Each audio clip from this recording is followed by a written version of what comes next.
Bonjour à tous. Alors, vous n'êtes pas sans ignorer que la pédophilie est en cours de normalisation. Le lobby s'active pour une reconnaissance comme minorité sexuelle. Ça peut sembler incroyable pour ceux qui ne suivent pas du tout cette question, parce que la pédophilie est bien organisée. Les pédophiles réclament des droits. Bien sûr, ils ne vont pas te demander des droits comme celui de violer des mineurs dès la naissance. Non, ils ne vont pas s'y prendre comme ça. Ils vont d'abord demander un abaissement de la majorité sexuelle pour ensuite, c'est en cours en France, hein, je vous le rappelle, et puis ensuite ils vont réclamer des droits un peu comme l'ont fait le mariage pour tous, hein. C'est un début, c'est comme ça qu'on commence. Et puis petit à petit, ils vont aller de plus en plus loin. Alors depuis les années à peu près 70, le lobby pédophile est à l'œuvre, hein, puisque ils veulent à tout prix banaliser la pédophilie. Les Mazeneff, les Mitterrand, les Kouchner, Polanski, Dlang, Cohn-Bendit ont pu faire croire que les enfants aiment le sexe. Alors bien sûr, ce sont des pseudos intellectuels, hein, et à l'époque, personne ne s'en est offusqué quand ça a été sur toutes les chaînes télé. La loi Schiappa, pour les non-condamnations des pédophiles, est en train de permettre cette normalisation. On nous parle des pédophiles abstinents. Et oui, parce qu'il y a des pédophiles abstinents. Parce que les pédophiles pratiquants, si tu veux, eux, ce serait différent. Hein, il y aurait des abstinents, on se moque de nous. En clair, on se moque de nous. Je ne connais aucun pédophile abstinent qui ne soit jamais passé à l'acte, ça n'existe pas. Ça, c'est un nouveau concept, en fait. Le pédophile abstinent, ça sert à ouvrir comme ça un débat qui va placer cette abstinence, hein, ce pédophile abstinent, dans la société comme des abstinents. C'est-à-dire qu'ils ne sont pas dangereux, t'inquiète pas. Mais seulement, on n'a jamais vu de pédophile qui s'est jamais passé à l'acte. C'est jamais arrivé. Alors, ça se demandait si on est devenu fou. Et puis, l'abstinence, si tu veux, ce serait un gentil. Hein, donc, ce sera acceptable, en somme. Il a le droit de fantasmer sur les enfants, c'est pas un problème. Alors, y en a qui défendent cette ligne, hein, comme Roland Coutenceau, qui considère qu'il s'agit d'un trouble de préférence sexuelle, bien sûr. Alors, il a introduit la notion de pédophilie secondaire, c'est-à-dire ceux qui se rabattent sur les enfants quand ils n'ont rien d'autre à se mettre sous la main. Hein, ou ils ont une pulsion, mais c'est une occasion, c'est pas récurrent, bien évidemment, hein, monsieur Coutenceau. L'attirance sexuelle pour les enfants n'implique pas forcément un passage à l'acte, d'après vous, évidemment, hein. Voilà, des mensonges qu'on nous fait accepter, qui sont inacceptables. 80 000 mineurs actuellement victimes de viols, je ne sais pas si vous vous rendez compte, c'est juste énorme, sans compter tous ceux qui n'en parleront jamais et qui n'en ont jamais parlé. Dans les tribunaux, les commissariats, les mères sont devenues dangereuses. Dès qu'elles dénoncent, on leur dit qu'elles sont atteintes du syndrome d'aliénation parentale, que ce sont des faux souvenirs qu'elles auraient implantés dans la tête de leurs enfants, que c'est elles, hein, qui feraient tout ça, qui mettraient ça en place. Tout comme Gardner, d'ailleurs, qui a inventé ce concept. Alors tout ça, ce sont des pseudo-experts. Hein, ils sont pleins à travers le monde qui déclarent que la pédophilie, désormais, est une orientation sexuelle au même titre que l'homosexualité ou l'hétérosexualité. Alors en fait, bientôt, un pédo, ce sera une orientation sexuelle et vous ne pourrez pas vous y opposer. Vous ne pourrez pas parce que dans les écoles, on va apprendre à vos enfants les droits sexuels. Alors, entendez bien, hein, que les droits sexuels des enfants sont créés de toutes pièces par des malades, déviants. Et ainsi, la loi Schiappa vient de banaliser cela. L'enfant deviendra, de fait, bien évidemment, par cette loi, consentant. Oui, parce que comme on lui aura appris les droits sexuels dès la maternelle, eh bien, dans les tribunaux de France et de Navarre, on vous dira « Ah bah oui, mais votre enfant était au courant de ce qu'est la sexualité. » Des cours depuis quand même la maternelle. Donc, il était consentant. C'est pour ça qu'on t'a introduit la notion de consentement et de non-consentement. Donc, en fait, ils ne sont pas pervers. Ils ont un double discours en permanence. Mais ils ne sont pas pervers. D'ailleurs, ils veulent plus qu'on les appelle des pédophiles, hein, mais des personnes attirées par des mineurs. Ça fait mieux, c'est moins il y a moins de connotations, c'est moins grave. En clair, c'est moins grave. Alors le système fonctionne comme ça, c'est-à-dire qu'il y a des lobbies qui va faire passer des lois dans le monde, on le voit très bien pour les vaccins, pour faire accepter un truc qui est complètement inacceptable, même si l'opinion est défavorable, et clairement contre ce lobby. Mais comme ils ont beaucoup d'argent et des relais partout, notamment dans les milieux académiques, les milieux médicaux, on voit bien, encore une fois pour les labos, alors ils vont te créer des études totalement bidons, hein, des études bidons, des recherches tout aussi bidons. Et comme ça, ils vont introduire la question dans le débat scientifique pour arriver dans le débat public, grâce aux médias aussi corrompus qu'eux, bien évidemment. Et voilà comment ça rentre dans ta tête. Ça rentre comme ça. À terme, tous les pédophiles, qu'ils aient ou non agressé des enfants, sont des victimes. Ce sont eux, en fait, les pauvres victimes. Alors sachez qu'un pédophile n'avouera jamais les faits. D'abord parce que c'est de la faute de l'enfant, hein, bien sûr. C'est l'enfant qui était demandeur, ou c'est l'enfant qui est un menteur, ou c'est la mère qui fait dire des choses à son enfant. Ou alors c'est parce qu'il est victime d'un complot familial, ou enfin bref, il est toujours une victime. Alors ces pseudo-sexologues experts n'ont pas de formation, évidemment, et sont choisis par les tribunaux hein, pour en être des experts. La boucle est bouclée, évidemment. Désormais, on parle d'abuseurs. C'est plus des violeurs, tu comprends? Ce sont des abuseurs. Là encore, c'est moins grave. Ça, il y a moins de connotations. Et on va comme ça, sans arrêt, minimiser les actes. C'est vrai que c'est mieux d'être abusé que d'être violé. Dans la tête des gens, ça donne pas du tout la même chose.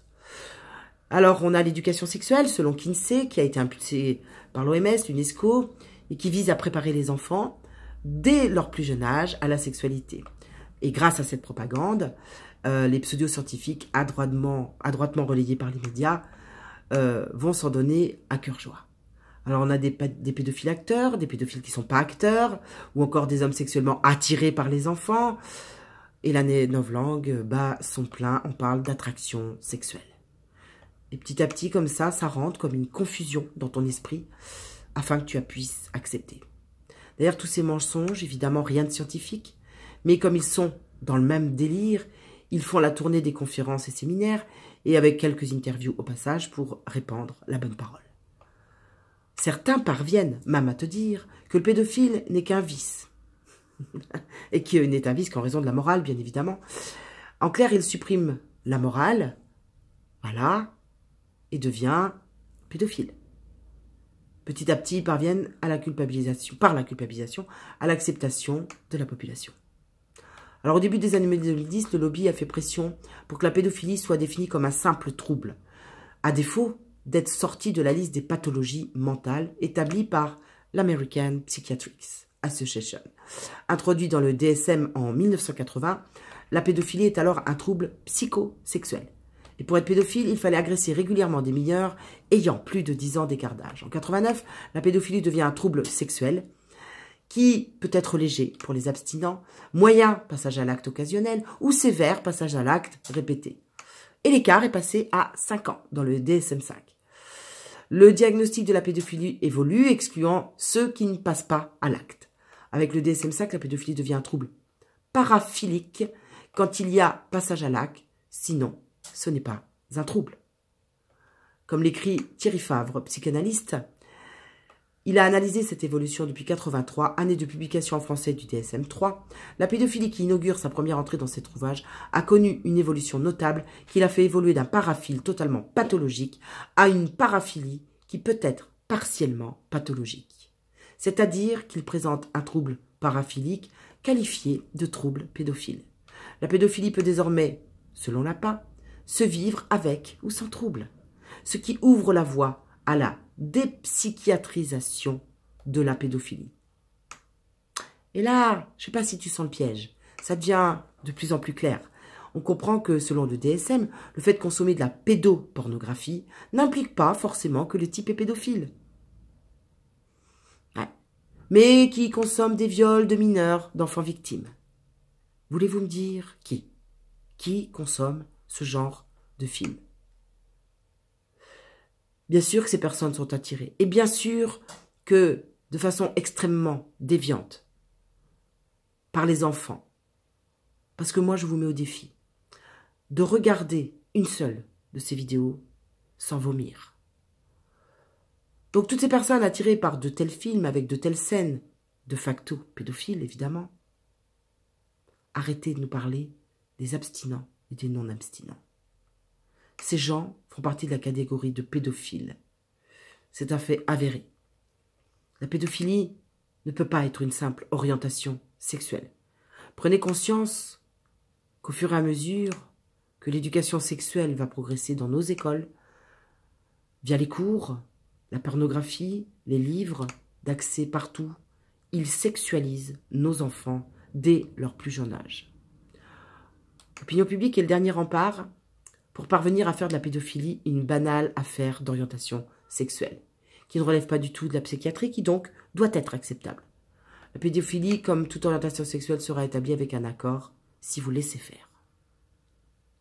En clair, ils essayent de te faire culpabiliser, comme à chaque fois, de façon à ce que tu acceptes cet état de fait. Alors on va t'inventer une tonne de choses, on va t'expliquer que pour que l'enfant puisse s'en défendre, eh bien, il faut absolument qu'il ait des cours sur la sexualité. Il faut qu'on lui parle de ça à l'école et ailleurs. Plein de sites ont fleuri. Seulement, ça fait effraction dans la tête de vos enfants. Prenez conscience de ça. Un enfant qui ne pose pas de questions, on n'a pas à lui parler de sexualité, et encore moins avec un adulte. Est-ce que vous vous rendez compte que déjà il y a un problème? C'est qu'à partir du moment où on parle de la sexualité des enfants, qui n'existe pas, c'est une pure invention. Et qu'ensuite, quand on va leur dire qu'on décide d'en parler à l'école, là encore on fait effraction. Ce n'est pas une demande de la part de l'enfant et il n'a pas du tout envie de connaître la sexualité des adultes. Donc tout ça c'est fait pour vous faire croire qu'en parlant avec lui, vous allez le protéger. Non. Vous le protégez si vous, en tant que parent, vous expliquez à votre enfant, mais c'est vous qui devez le faire, que votre enfant a le droit de respecter son corps et que personne n'a le droit de le toucher. Point, ça suffit largement. Vous pouvez aussi lui expliquer qu'il y a des gens qui ont des attirances pour les enfants et que c'est extrêmement dangereux et tellement néfaste pour lui, que c'est une vraie maladie, et non seulement une maladie, mais surtout que c'est un crime. Un crime. Et un crime est puni d'emprisonnement, normalement, quand on est une personne normalement constituée. Alors, tous ces gens, ces pseudo-scientifiques, essayent de nous faire croire que par des espèces de pseudo-analyses qu'ils auraient fait, qui n'ont aucune base véritablement scientifique, eh bien, tout ceci serait juste et serait vrai. Vous avez Miriam Hein, je ne sais pas si elle est allemande, qui fait des conférences et dit qu'elle espère une société où les gens s'entraident pour devenir la meilleure version d'eux-mêmes. Elle se base sur des recherches actuelles, donc pas encore publiées, donc invérifiables, certainement inventées, et elle crée le buzz en disant quelque chose, c'est que personne ne choisit d'être pédophile. Personne ne peut cesser d'en être un. Cela peut sembler incroyable, mais dans de nombreux dossiers de pervers narcissiques, pédophiles bien sûr, ah oui, parce que chaque pervers narcissique peut être pédophile, mais en tout cas tous les pédophiles sont des pervers narcissiques de façon gravissime. Eh bien, ces personnes seraient devenues pédophiles que pour détruire la mère et les enfants, voire pour attirer la garde exclusive de leurs enfants. Donc cette femme est une lobbyiste des pédophiles. Elle dit, rajoute, il est de notre responsabilité de dépasser nos sentiments négatifs envers les pédophiles et de les traiter avec le même respect que les autres personnes. Mais bien sûr, madame, pourquoi pas? Je ne sais pas si vous prenez la mesure de la dangerosité de ces propos et de ces personnes. Si ces propos vous choquent, parce que nous n'en sommes qu'au début de cette propagande, pour la normalisation de la pédophilie, eh bien maintenant, la voie commence à être libre pour toutes les revendications de ces gens-là, au même titre que les homosexuels. Aujourd'hui, ce ne sont plus les intellectuels comme Cohn-Bendit, Maznev et tous ces gens-là. Ce sont plutôt des personnes qui manipulent les mots, les gens, les pseudo-analyses. Et On doit faire la différence entre les abus sexuels sur mineurs et la pédophilie, a-t-elle insisté. Donc en clair, d'après elle, les pédophiles ne sont pas tous des abuseurs d'enfants, bien sûr. Mieux même, ils ont le droit d'exister et d'avoir des droits en tant que pédophiles. Parce qu'ils souffrent déjà tellement, les pauvres. Ben oui, je vous dis, ce sont des victimes. Alors moi, je vous affirme qu'il n'existe aucun pédophile abstinent, qu'il n'existe aucun enfant qui aime faire des fellations ou qui aime être caressé par un adulte. Ça n'existe pas. Ces gens-là ont des pulsions incontrôlables et la seule chose, c'est la psychiatrie ou la prison et la castration chimique à vie. Prenez conscience que derrière ces gentils pédophiles, il y a un lobby pédophile. Au même titre qu'il y a un lobby pharmaceutique, au même titre qu'il y a un lobby bancaire, au même titre, ce sont les mêmes. Ce sont ces mêmes personnes qui veulent nous faire accepter l'inacceptable. On doit exiger d'urgence l'exclusion totale en matière de pédophilie, qu'elle soit considérée comme une orientation sexuelle. Nous sommes en face d'une campagne de propagande destinée à nous faire accepter la pédophilie et les pédophiles parmi nous. Donc ça devient du délire, littéralement du délire,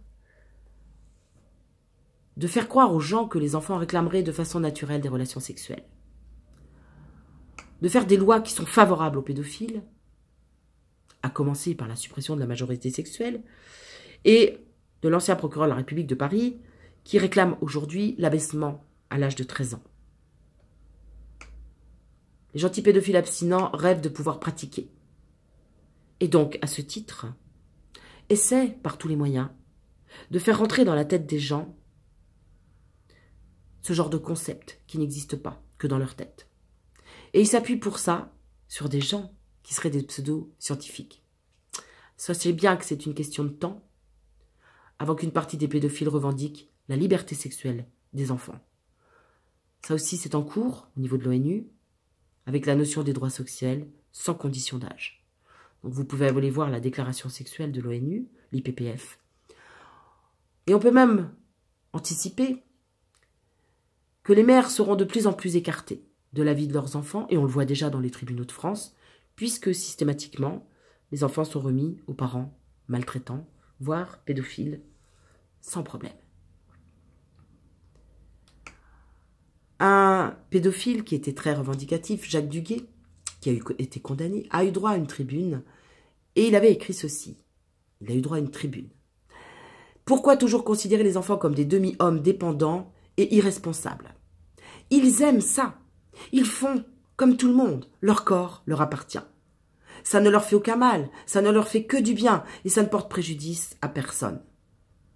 Ils réclamaient le droit pour tous au plaisir et à la différence, encore une notion de droit sexuel pour tous, qui revient d'ailleurs dans tous les agendas politiques. Une immense propagande est en route. Cette énergie qui est vraiment mise à défendre les pédophiles de partout. La protection des mineurs est absente, voire contre eux, par une justice qui va désormais dans ce sens. La propagande finalement est bien huilée. Elle répond à des intérêts qui sont bien sentis et soutenus médiatiquement. Alors, les conséquences de l'éducation sexuelle qui prépare les enfants à la sexualité dès l'âge de 4 ans et rien d'autre, soyez-en certains, avec des concepts très clairs, très exhaustifs. Dans quelques années, les deux libertés se rencontreront, celle des enfants à avoir une sexualité, le droit donc déjà reconnu par l'ONU, et celui des pédophiles à vivre leur sexualité si les enfants sont consentants. Voilà, vous êtes au courant désormais de tout ce qui se passe, de tout ce qui s'en vient pour nos enfants, au-delà de tout le reste qu'on voit avec les gilets jaunes, qu'on voit partout. Je pense qu'il est grand temps pour les gens d'ouvrir les yeux, pour les instituteurs, les enseignants qui vont enseigner ça, en pensant que c'est bon pour les enfants, puisque leur gouvernement, via l'éducation nationale, leur a fait croire, les infirmières scolaires, qui sont dans le même cas, les médecins traitants, gendarmes, policiers, assistantes maternelles, ASE, PMI. On vous ment. Et vous êtes en première ligne par votre acceptation pour favoriser ça. Prenez conscience que vous en aurez toute la responsabilité dans quelque temps et que si vous ne faites rien aujourd'hui et que si vous acceptez ces pseudo-études scientifiques, au lieu d'écouter des personnes, des anciennes victimes qui sont aujourd'hui très aptes à vous renseigner, très capables de vous donner tous les éléments, alors vous ne vaudrez pas mieux qu'eux. J'espère que les parents seront suffisamment alertés par cette vidéo, qu'elle tournera partout, parce que ce qui est en train d'arriver est dramatique. Au-delà du fait que vos enfants sont vaccinés et deviennent malades, autistes, et donc ne pourront pas vous raconter ce qui se passe. Au-delà du fait qu'il y a des enfants placés abusivement, plus de 350 000 aujourd'hui en France, et qui vivent, et on a vu plusieurs scandales qui n'en sont pas, puisque jamais condamnés, d'enfants abusés dans des centres, voire par le chef des centres, par le responsable du centre où sont mis vos enfants, emprisonnés devrais-je dire, vos enfants, parce qu'on les retire aux parents pour des raisons totalement futiles et qu'on les jette dans la gueule du loup dans ce genre d'établissement où il y a énormément de viols d'enfants et qui bien sûr ne sont pas pris en compte puisque l'enfant, je vous le rappelle, raconte des histoires. Prenez conscience d'urgence de l'état de notre pays aussi à ce niveau-là. À bientôt.